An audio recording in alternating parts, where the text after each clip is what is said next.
people don't understand that what I do as well it's a lot harder than what people see.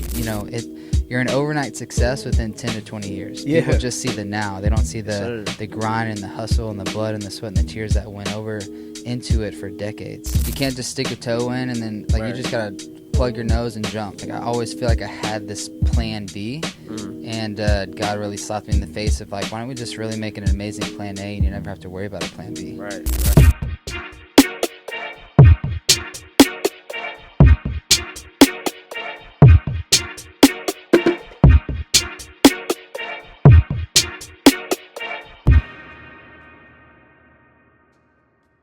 Welcome to the Located Greatness podcast, where we uncover the journeys of entrepreneurs and real estate professionals. I'm your host, Jadrian Lawson, also known as the Home Locator. And today I have the pleasure of sitting down with Michael Streight. What's up, guys? my guy. So, can you elaborate on the businesses that you own? Yes. The businesses that I currently own, Right. of course, there's been some past, as we all probably Right. have that vibe and understanding as entrepreneurs. But Yeah. right now I've got Luxury Lifestyle Training, Right. kind of a higher-end, elevated personal training company. We can dive deeper into that soon, I'm sure. And then Lux Life Gym Design. I design, build, and renovate elevated, luxury, custom gym spaces. Right. And then my own personal podcast called the Proper Form Podcast. Which I love the most. I love it. Yeah. So I kind of want to dive into it. With owning all of these businesses, when did you know that you were going to be a entrepreneur? When did you get that bug? Because I got it too. Yeah. And I love it. Yeah, it's a great bug. Yeah. Most Yeah. times. Right. But Until it get man, crazy. honestly, my dad moved my three sisters and my mom here to Texas from Indiana when I was 4 years old. Right. I have a twin sister. Her and I are the youngest of four kiddos. Nice. And so I was 4 years old moving here to Texas to McKinney, and he's an entrepreneur. And so I think deep down I always knew that I kind of had that itch. I had the drive and the work ethic Right. to kind of want to do my own thing. I just didn't know probably when that was going to be. But Right. So you're from Indiana, right? yeah, born there. So yeah. you were born there at 4 years old. You moved here. Mm-hmm. So what high school? This is crazy. Yeah. This is a one-out question. Well, what high school did you go to? I went to McKinney Boyd. Oh, okay. Go So Broncos. I Let 'em run. graduated. I'm a Lion. Okay. So I yeah. graduated from high in 2014. Yeah. So that's insane. Crazy. But with those, how are you juggling those three businesses? Like, how do you know that all three of these will work? Yeah. Man, the hope is that you can't just stick your toe in and then you Right. just gotta plug your nose and jump. Right. I mean, there's no kind of for me and my personal journey. I always feel like I had this plan B, and God really slapped me in the face of why don't we just really make it an amazing plan A and you never have to worry about a plan B. Right. And so that's what I did. I went all in. I started Luxury Lifestyle Training 4 weeks before my second son was born, Nice. and I already had my firstborn that was only only 14 months apart. So he was 15 months old. Dude. And I told my wife that I was going to quit my job and start a gym out of my garage, out of our house with practically two babies. Right. And she thought I was crazy, but she Yeah. trusted me. So just jumped all into that. And the analogy that I feel like I kind of had and was given was just the rock in the water of just the ripple. The ripple starts small, but over Right. time, if we can expand to that next ripple, Right. we'll look back 3, 4, 5, 10 years Absolutely. from now, and that ripple is massive. Mm-hmm. And so for me, it's just been, okay, what's the next ripple of risk that I feel that I can take on because I have a family, I have business debt, I have all these extracurricular stresses Right. and things that I'm being held to, and I need to make sure I make decisions that are wise, Right. that help take care of myself and the people around me. Right. So how did you? So I know that was a hard decision for one to make. Yeah. But also that conversation is how do you know that the person that you're with? How do you know that they're gonna take it well, or because I know that was pretty hard for you to do from just the beginning, and you had a small baby. Yes. Yeah. So- And another one cooking about to pop. Yeah. Yeah. I think just a proper action plan. Right. I had before starting, if I would have left straight out of college after my time at Texas A&M and then just jumped into being an entrepreneur, man, I would have failed miserably. Right. I needed there was so much that I learned in so many successes and failures or mistakes, not necessarily failures, but mistakes that I saw other people make or other businesses that I worked for that I was just taking note of. Okay, like, hey, I don't necessarily, bigger space isn't always better. Right. Or things of that nature. So putting together a proper action plan and preparing for the worst, hoping for the best. Right. And then presenting that to my wife and then also kind of some family and others around me. It was just like, all right, let's hope this works. That's awesome. So let's transition over to luxury lifestyle training. Yeah. So what drew you to want to get in front of higher end concierge training with, higher end clients? Yeah. How did you get to that? No, you nailed it. Again, kind of going back, like there's no way I could have done that straight out of school. So after my time in school and interning at Michael Johnson Performance, I went and worked for a corporation for 3 years as their fitness and wellness coach here in McKinney. And then I went and worked for a higher end studio here in McKinney as well as their lead trainer and built, again, more relationships, more networking, and synergy with clientele. And then so kind of post-COVID, not necessarily because of COVID, was kind of when I decided to make the trek to go all in and kind of creating this higher-end concierge. So I had came from a very heavy CrossFit background personally. I had been a part of gym membership kind of type gyms. And as I was just kind of doing math and discussing in my mind, like, what do I really enjoy most? And the deep root is that I like to build authentic relationships with people and build longevity. And I thought that the best opportunity to be able to do that was kind of in more of the one-on-one personal training experience, which also is a demographic and clientele that needs to have more of a disposable income. Absolutely. And so, yeah, as I kind of wanted to progress as a fitness professional and create longevity for income for myself, people that have more money respectfully are going to be able to do that more consistently, longer term. And so that's where we really kind of coined and created concierge coaches. We call ourselves fitness professionals. Awesome. Just kind of an elevated word for a personal trainer. And, our type of clientele have been working with us for 5+ years, and Lord willing, will continue to, because we create kind of a very pain-free longevity approach to training and lifestyle. And our demographic is really like 45 to 65. Right. So, working at MJP, did you have like professional athletes that you were working with at first, or because I know my cousin he played in the NFL for a little while. Yeah. And he worked out up there, and it was always like one-off coaches that'd be like, "Oh yeah, I'll help you out, I'll train you." Yes. And it actually became a really good situation for him, because I've heard horror stories about trainers in general. Yeah. Because they'll try to like give you the bare minimum to where you're getting the results, but you don't get them the way you want them. Yeah. But how did you? So I know, being at MJP, I know there might be any challenges. What was the challenges, but also the benefits of coming from MJP?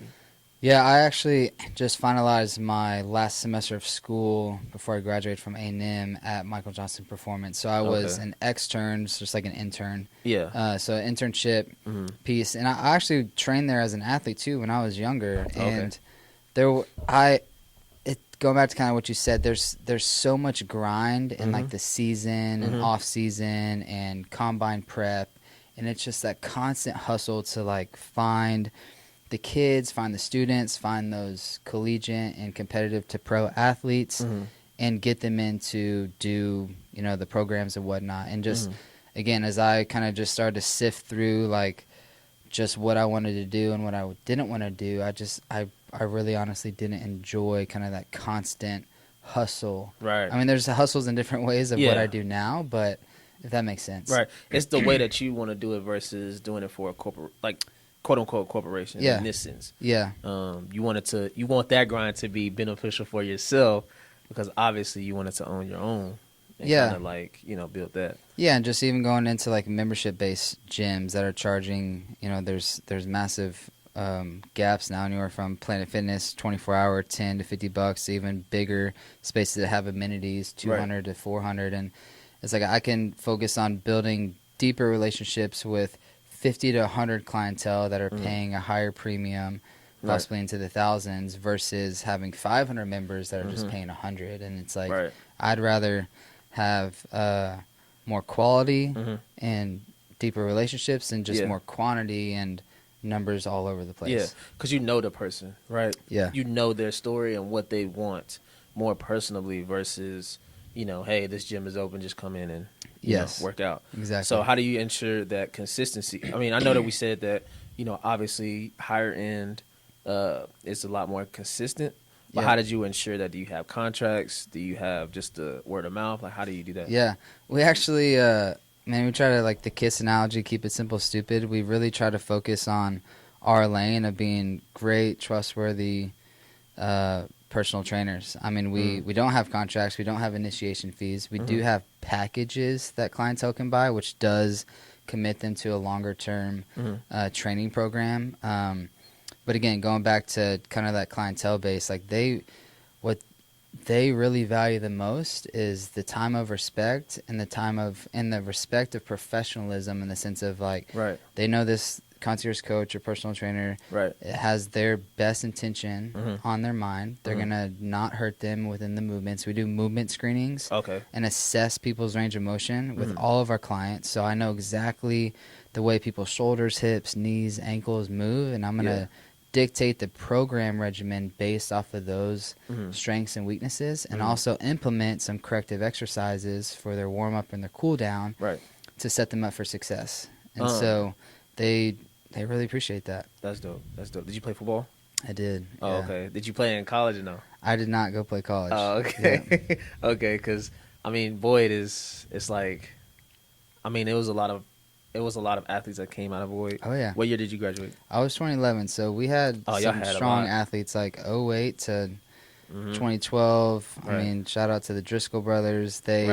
Steven was one of the last ones, and Brian and James Driscoll. I would say, like, really that last probably 2013, 2014. Nothing against McKinney Boyd now or McKinney schools, but, like, there hasn't been as strong as an athletic drive as that era kind of had. Yeah, and I think because recently we just had here at McKinney High, we had our first All-American, Under Armour All-American, and then we got pretty deep in the playoffs. Yeah. I think it was last year or the year before last, but they went pretty deep, and we lost to Highland Park by like 3 points, something crazy like that. McKinney High basketball is apparently doing really well. Yeah, went to state the year before last, or before that. It was something like that, but we went to state, and it was wild. I was like, I felt like I was in high school again. Yeah. It was dope. I mean, it is your alumni, so high school alumni. Absolutely. So let's kind of transition to the Luxury Life, the gym. Yeah. So how are you able to are you transitioning homes? Are you getting bigger projects to where you can transition a full facility? Yeah. How do you... Kind of all the above. So Lux Life Gym Design, we design, build, and renovate elevated gym spaces. And so, again, kind of just branching and seeing opportunity and kind of figuring it out as we go. Going back to when I started LLT out of my garage, and then we service clients. So the Luxury Lifestyle Training services clients at our private personal training studio here in McKinney, but we also go in-home to kind of create that elevated concierge experience. So we got clients all the way from Rockwall to Salina, Texas, and everywhere in between. And so working with that type of clientele base led to organic conversation about, hey man, you're getting stronger, we need to get some more weight, we need to get a better bench, this one's a little sketchy, or hey, you've had this equipment for 10 years and it's rusty, like let's invest in some newer stuff. And they're like, okay, cool. And so that led to us helping people build out like home gyms. And so I've just decided to make it more of a professional business. It is its own business. And yeah, so now we do 2D, 3D renderings of projects. We do kind of discovery calls, talking through people's budgets, going by their spaces, and aesthetically seeing what their homes are like, and how can we build an elevated gym space that fits with the rest of the look of their house, but also is obviously within kind of their budget constraints of what they're doing. And then just as a fitness professional and having that hat on, I want to create a space that flows well for the workout styles that they enjoy. And so I am kind of what I guess you would call like an independent builder. Like, I don't have specific relationships or ties to certain equipment. It's kind of sounds cheesy, but being client focused and focusing on like what's going to best fit and suit the need of these clients and the space that they have that we're going to build out. Right. So that was another question I was going to have too. You don't have contractors, it's you doing it yourself? Yeah, so I'm kind of become like a mini general contractor in the sense of like if we're designing a gym space, Right. we then might probably need some rubber flooring. We then might need some cool new LED lights that they want to create a vibe and experience. Right. We might need certain plugs for some, 220, like a bigger treadmill or something of that nature. Right. And we might bust down a wall and make it a little bit bigger. We've done that too. And so in that sense, I practically become a general contractor, which actually the business in a sense is that, because now I have subcontractors of a floor guy, a lighting guy, install crews, electrical. Right. So yeah, it kind of snowballs, but staying mostly kind of in the higher end residential space, but actually have some cool opportunities here in the future to get more into multifamily and commercial. Okay.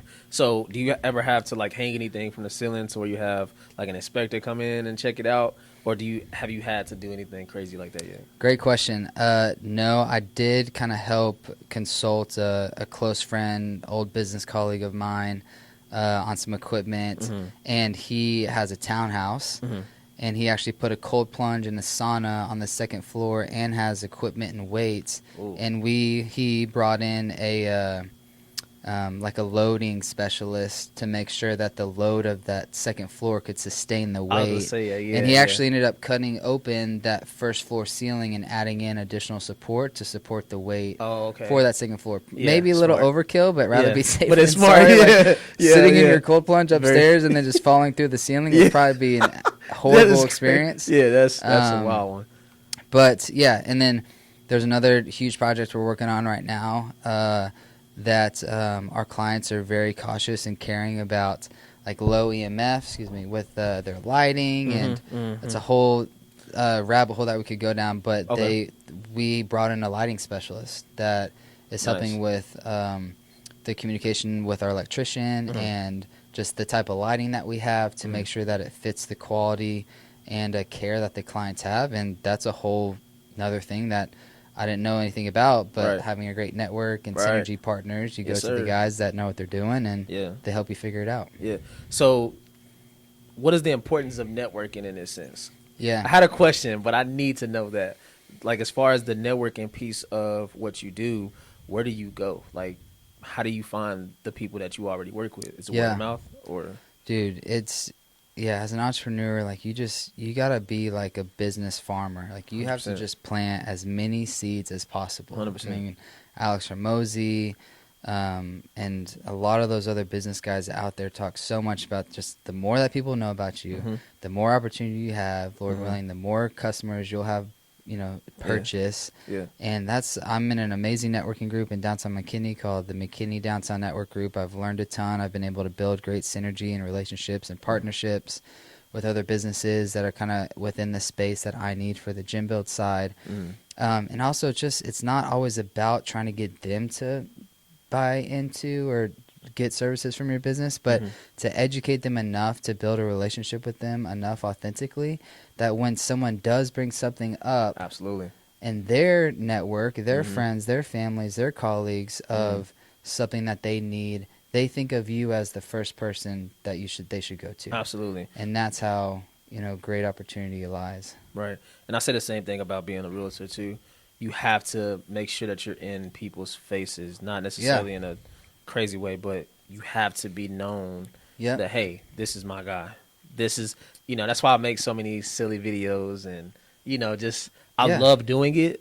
Just like the podcast, I love talking to people and understanding what it is that they do, because you just never know who's listening. Everyone's watching. 100%. There's no way that there's no one watching. It's just what are you giving the people? And how can they learn from it? Because they're always learning, always watching. They're being nosy, just cause but they're watching. So I commend that. But on the last question I have in this sense, do you go for aesthetic purposes? I mean, at the beginning, is it aesthetic, or do you want to make sure that you get all the weight into the on the gym build side? Yeah, man. Honestly, it's really is a little bit of both. Right. I want as a a trainer and, fitness professional, I do have a deep desire. Like, I want people to actually use what they're going to buy, Absolutely. And, of course, it might be a little bit of a humble flex to be like, hey, check out my home gym. But at the end of the day, I do want them to move in it and work out and be a better version of themselves physically, which is going to help them mentally and all the other areas of their life. But with kind of a higher-end clientele base and build-out style that I want to reflect my end service, I do want people to see it and really kind of get an aha moment of like, man, that looks really great in that room, and have kind of these different characters of gym builds because it fits the end user, the end client of that space that they're wanting to create. So that's where it kind of gets fun, where it's like it's a blank canvas, and we're going to paint it the style of what that client wants. Okay. So it's fun. It's like being an interior designer, but for gyms. Right. That's dope, man. Yeah. Because I know there's a lot of people that's actually getting into fitness. Like, I mean, it's not as, people aren't as lazy as they used to be. Yeah. I mean, obviously, we have reasons to be, obviously, for our phones and stuff, but they're seeing a lot of benefits in being in the gym. So that's really dope. But kind of transitioning into this beautiful space that we in. Yeah. First and foremost, I would like to thank you for allowing me to use this space. And for the people that don't know, this is his studio. We are using this, and I will put the link in there so we can get some more business in here. Out. So for the people that do have a podcast or would love to use some additional space, this is a beautiful space for you, and I'll put the link in the bio. So let's talk about the Proper Form podcast. Yeah. Where did you come up with the name? How did it even start? Like, just one off, or? Dude, great question. And this kind of goes back and ties in a lot of what we just discussed of just networking, relationships, seasons of life. So my neighbor actually across the street from me, like literally across the street from my wife and I, have two beautiful kids, the exact same ages as my two boys. And oh my goodness, we're about the same age, and he's a mix engineer, music producer. He and his wife are amazing musicians and just very gifted and talented in that realm. And then also he does video and photography. Right. And so as I was growing with our personal training business and then into the gym build side, I was always asking him like, hey, can you just do all of our video and photography for us? And so that he's grown a ton with his business and just his looking back at a lot of his work to now, like he's progressed even more, and he's amazing. His name's Michael Streight. He's with Ford Film Co.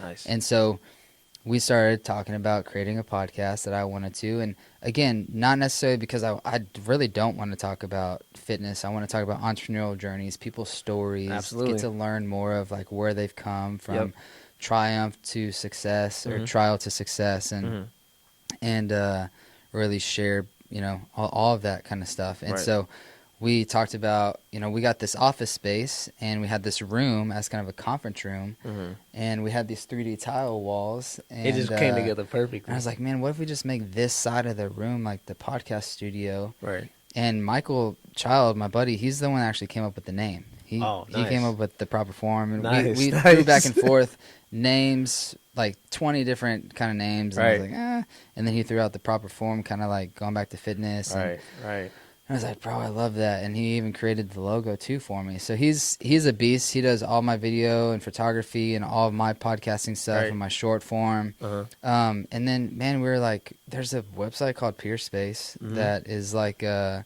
Airbnb. That's a part of that for creative spaces. Yeah. And I was like, what if we just throw it on there, see if people book? And something like we didn't think anything would happen. Like we've had a handful of bookings, and every single person that has came in here and shot in here, we've made such great connections with. We even had one guy we've got a call later today. Another guy actually even started personal training with one of our coaches. So crazy. Going back to all these like different branches and touches and adding value to people is that like, man, this space adds value to people's businesses and their hustle and their entrepreneurial journey. Yeah. And there's so much connection that's happening there that I didn't even really think that would happen. Right.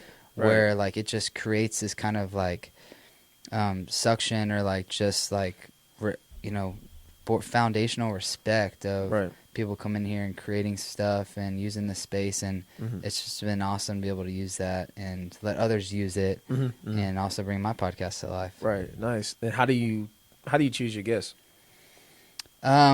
My guests personally on the Proper Form podcast, similar to this in a way, is people that have some pretty amazing stories Right. in regards to like where they've came, where they started, and like I'm even have some of my clients on here as well, from a guy that he wouldn't be afraid of me sharing this because he like just tells his testimony to everyone. Was had a felony when he was young. Now runs a very successful recruiting company and like on fire for the Lord. To That's what I'm another talking about. client that started a mowing company at 19 years old and now is doing over 10 million a year. And like, but you're an overnight success within 10 to 20 years. Yeah. People just see the now. They don't see Yes, the grind and the hustle and the blood and the sweat and the tears that went over into it for decades. Right. And then also, talking about people's entrepreneurial journeys, and then just their stories on how they can add value to the audience and the listeners. So, and kind of tie this back to the real estate as well. People don't understand that what I do as well is it's a lot harder than what people see. Like selling Sunset, that's like a 1 in a billion situation. There's a lot of that stuff ain't even real. No, Those like people don't even have licenses, but that's 1% of the 1%. That's another story. But a lot of that stuff looks good, but they don't know the grind that comes behind it. Like with your businesses, I know that those conversations that you had to have with even loved ones, it's like, oh my goodness, like why would you want to do this and step away from whatever situation you had before? That's the hard part. But the networking aspect, the fulfillment of making these things happen in the long term. Like it took me 365 days to sell a house. Yeah. Like the day that I got my license, the following year, I sold my first house. Awesome. And the business has been amazing.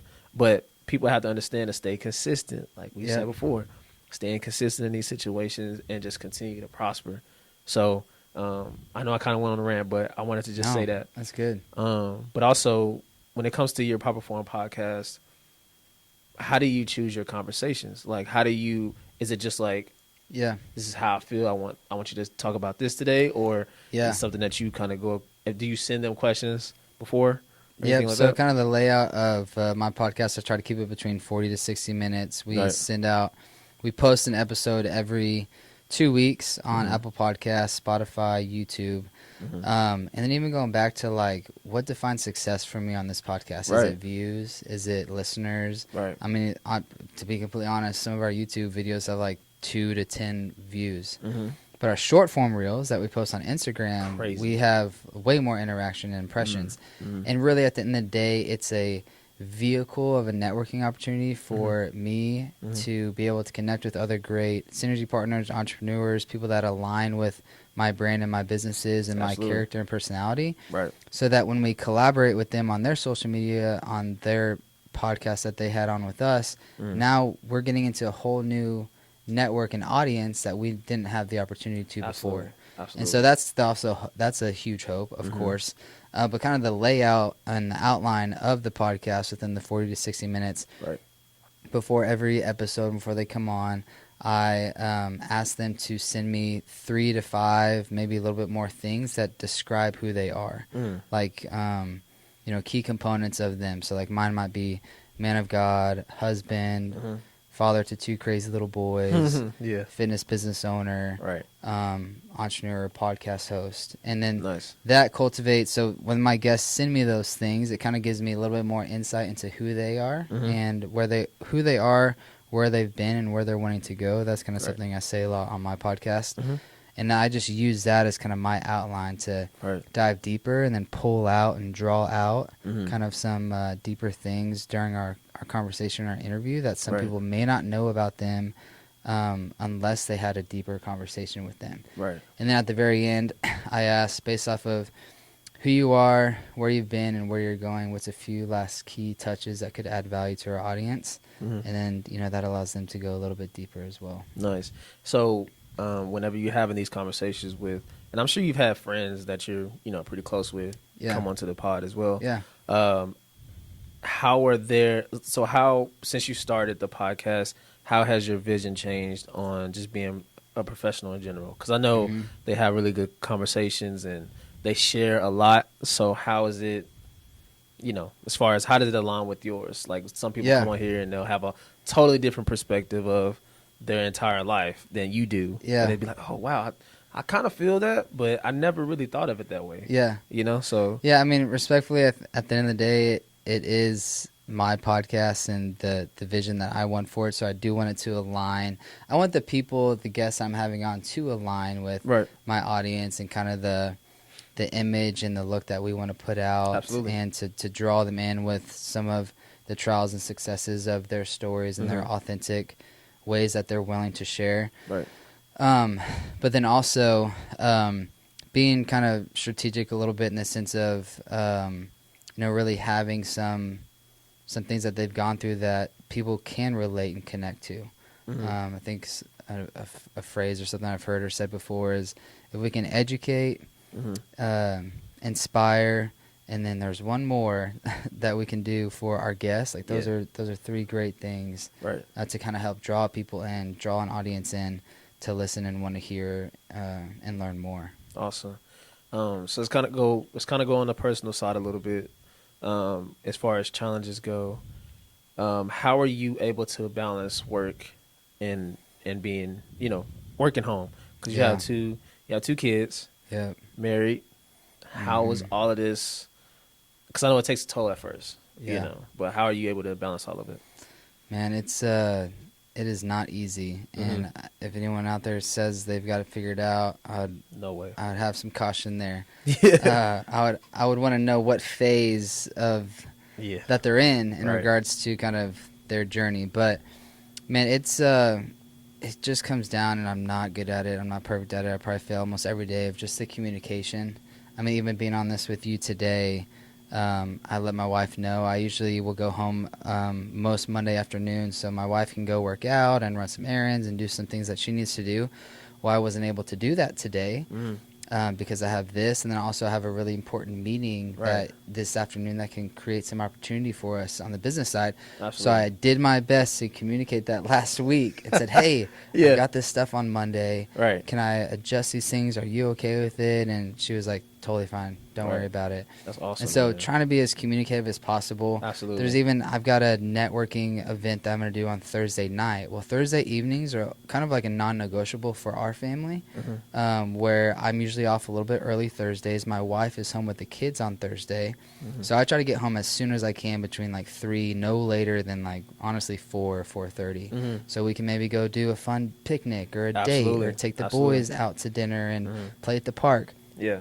Well, this Thursday, I've got an event, and I already told her a few weeks ago, and so we're prepared for that. So doing our best to communicate, and then don't be afraid to take advantage of the little pockets of open time that you have. It's really hard, and I would encourage any entrepreneur out there that, like, you feel like you're never doing enough. You always feel like the times that you have that, you could have some downtime, and let's be honest, for the only person that's probably going to really know about that downtime is yourself. Right.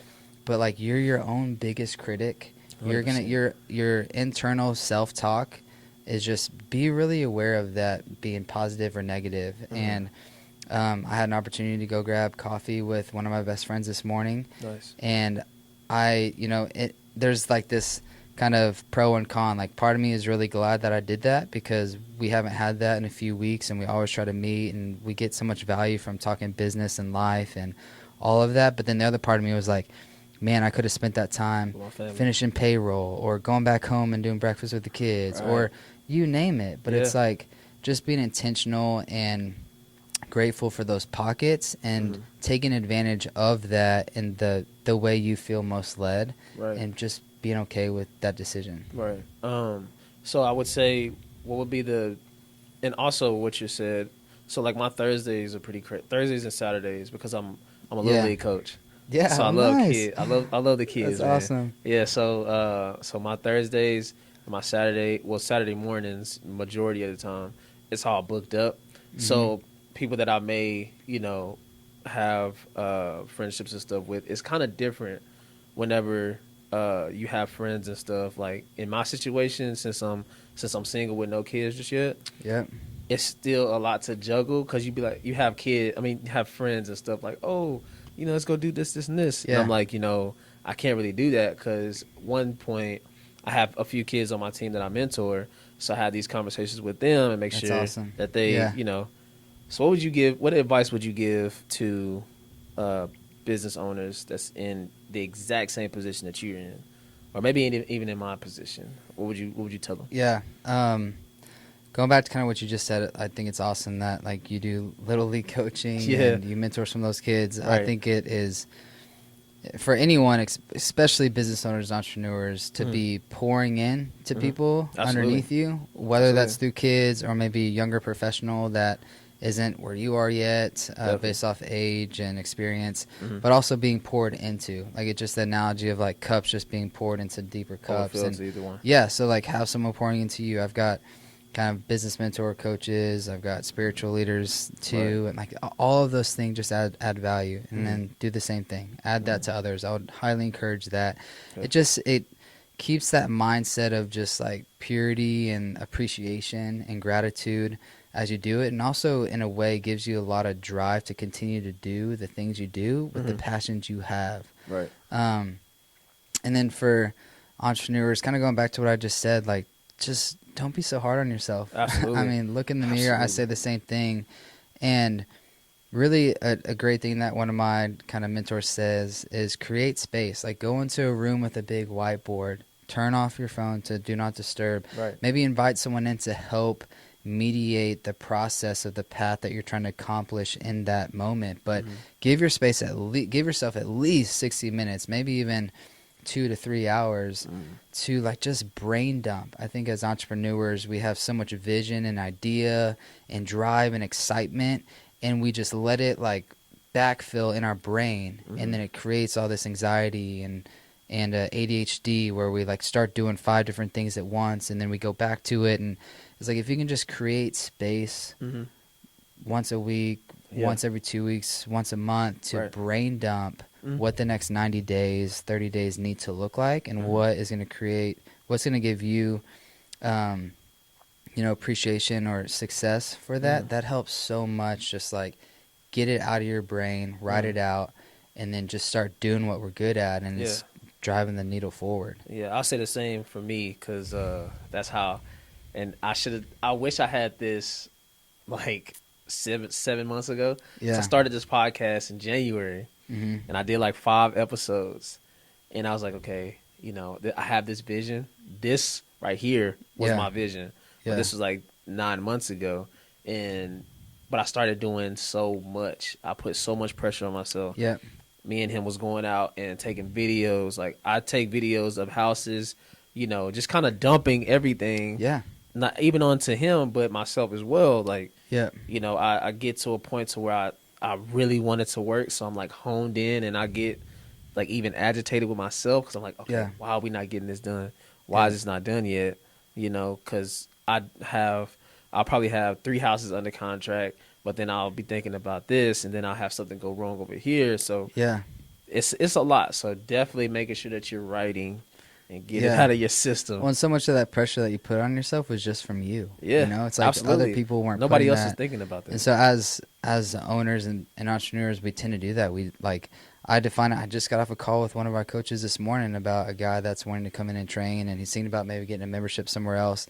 And I told my coach, I said, get a little harsh with him, get real and honest, and say, if you wouldn't have came here for a consultation for training if you didn't think you needed the accountability. 100%. And so, creating that accountability for yourself through other friends, but also creating a realistic plan. Like when people come in and are like, man, I want to work out 3 to 4 days a week. It's like, well, what has your last 90 days to a year look like? Right. I haven't worked out at all. All right, well, let's just start with like once or twice a week. Let's start to build some of our wins, and then we can snowball on that and maybe add in a 3rd or 4th down the road. Right. But let's not bite off too much more than we can chew. Yep. Right now. And so, that's really hard. And I'll say this too, going back to what you said as, not being married and no kids yet, is now that I'm married and have kids, you're busier and more stressed now than you've ever been, in the sense of, I mean, Lord willing, things will continue to grow and you'll create, you know, other roles and people can assist you in areas. But what I'm trying to say with that is, like, your callus and your bucket is as full as it's ever been now. But then when you have a kid and you have a house, then you're married, like, those are so many more things that are going to be pulling you. You're going to rise to the occasion. So I would just encourage that anyone that, where they're at now, if they think they're really overfilled, maybe create space, figure out a way to get some of that off of your plate, but also just figure out those ways that you can really create more drive and gas for the engine you're trying to build, so that as more things come onto your plate, getting married, having kids, those are like kind of non-negotiable pieces of your life. Like, you can't neglect your kids and your wife. Right. You've got to pour into them. Absolutely. As well. And so, I would just really sit back and look back at what you're pouring into and the things that you want to pour into to the future, and make sure those things that you're doing now are aligning with those things you want to do down the road. So your 5-year plan from now, what does it look like? Oh man.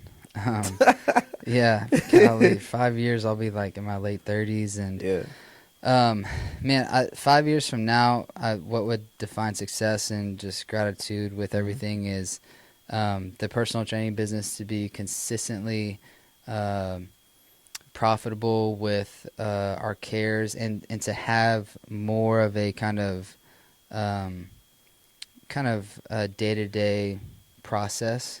We're really, really close to that, and it's going great. But to be honest, I want the concierge personal training business to be its own brand, which we're getting there. Not Michael Streight started this brand. I want it to be its own self-sufficient running enterprise 100%. that can kind of have and create opportunity for a studio manager to come in, run it, and then to continue to leverage those relationships and the network from that studio for also additional growth for Lux Life Gym Design, which is the gym build company. So really my goal there within 5 years is to be 7 figures in gym builds. Nice. Into the residential, commercial, multifamily.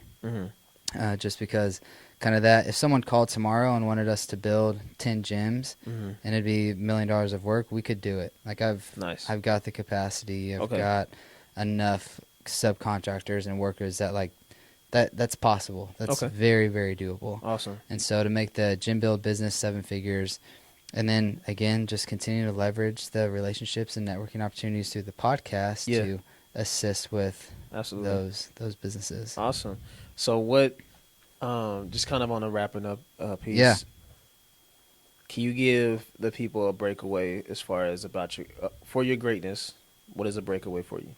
So what is something that you could tell, or a piece of advice, just one statement that people should use in their journey to being an entrepreneur as such? Man, I think we touched on a lot of great parts, so go back and listen to the whole episode. But yes, sir. I would say go learn from someone that's wiser, older, more mature than you, and go shadow them. Yeah. Like, literally, the worst people can say is no. And every no gets you closer to your next yes. Yeah. And so there's been, I really appreciate and, like, almost try to, like, get more no's out of people. Right. Because that allows me, I joke and phrase I say with my team and in my businesses, until they die by or tell you to piss off, you just keep killing them with kindness. You keep dripping them with those funnels. You keep dripping them with the campaigns or the texts. But you also do it in a very not aggressive, annoying way. You try to do it in a caring, authentic, checking in, like, hey, I saw that your son just scored a touchdown in his football game, was thinking about you, would love still the opportunity to connect. I know you mentioned that you wanted to train. So it's like, it's not this annoying, like, needy, crazy ex-boyfriend. Awesome. So until they die by it, tell you to piss off, keep counting with kindness, and do it in a way that is authentic. And then, go shadow someone. I go speak now, again, networking. I connected with an amazing guy named Dr. Stephen Newhart. He's on my podcast here, coming up on our 2nd season. Okay. He's also a professor at UT Arlington. Nice. Owns a very successful gym in the heart of Fort Worth, and he's in the medical space, and he's a professor at UT Arlington, and he's got a wife and kids. Like, the dude Nice. does it. He's amazing, and he's one Yeah. of the most like down to earth, Right. like just great guys to have a conversation with. Well, I go speak now at his classes at UT Arlington. Oh man, that's awesome. It's an opportunity for me to get more comfortable speaking, Right. more comfortable speaking in front of people. Mm-hmm. So there's value that I'm learning there. It also creates opportunity for younger guys and Yeah. gals that are hungry Mm-hmm. to come shadow me. So this past week, I had one of their students reached out to me, Nice. and he shadowed me for a day and just texted me over this week and was like, man, I can't thank you enough. And if you ever have any opportunity for work in the future as I finish school, I would love that. So those are all win-wins. That's awesome, man. So go get uncomfortably comfortable and Right. ask people if you can shadow them and learn from them. When I was going through school at Texas A&M, I was back home one summer. This is my sophomore, junior year. And I was kind of starting to know I was going to go kind of more of the coaching, fitness, business space. Right. And I had a cousin, her name is Becky Conselman, that was in the CrossFit world and had a lot of great connections. She was a CrossFit athlete, like competed at the games. And there was a guy here in Dallas who was a pro Olympic lifter and coaching CrossFit athletes at the highest level, and also Olympic athletes, like Right. at the Olympic level. I reached out to him and said, hey, man, I'm going to be in McKinney all summer. I would love to just come shadow you. I don't want to get paid. I just want to learn from you. And he said, well, I start coaching at 5:30 a.m., like Monday through Thursday. This was in Deep Ellum. I lived in McKinney. Woo. So I said, okay, I'll be there. Nice. And how long can I stay? He's like, well, I usually wrap up around lunch, 1 or 2. I was like, okay, I'll just leave when you finish. So I would wake up at 4, go shadow him, and man, he helped me so much as an athlete during Yeah. that personal time for me as I Right. was competing competitively. But I also learned so much from him on programming and business design and Yeah. all types of stuff that, like, you know, just being in his presence, I Yeah. learned so much. So go shadow someone that's older, wiser, and maybe 5 steps ahead of where you want to be, and ask questions. Most people will really appreciate that. Yeah. You know, like, Yeah. and that goes back into mentoring and Yep. pouring into people under you. Yes, sir. And so it just keeps that kind of full circle opportunity in life going. So Awesome. Yeah. And I'll say this as well. Whenever you're able to pour into others, it's probably the most gratifying, satisfying thing that you can ever do. yeah. I mean, it's when you have someone depending on you, even with your children, someone that Yeah. depends on you to tell them, okay, we're going to do this, but I'm going to give you a foundation to where you can walk on this instead of being maybe in a situation that you may have been before, but you already been there. So where you know how to navigate, you can help them navigate through all of that. 100%. So, I mean, man, this Yeah. episode was amazing, man. Can you tell the people where they can find you? Yes. Social media, YouTube, and all of that stuff. Yeah. So we got at Michael Streight. I think that's Michael Streight _LLT on Instagram. Kind of Right. been vacant there for a little bit, but Luxury Lifestyle Training as well on Facebook, Instagram, Twitter. And then our Lux Life Gym Design is on Instagram. We're really close to finalizing our like website portfolio for all of that. Nice. Talking about brand design, that could be a whole nother conversation. Yeah. And then the Proper Form Podcast, is on YouTube, Instagram, Peerspace for the actual space. And then our episodes are on Apple Podcast, Spotify, and YouTube. Okay. And we will have all of this at the bottom too, Yeah, so somewhere. you don't have to just listen to it, but we'll have it in the bio. Michael, I appreciate you for coming by today. And until next time, see you guys. Thank you. See you.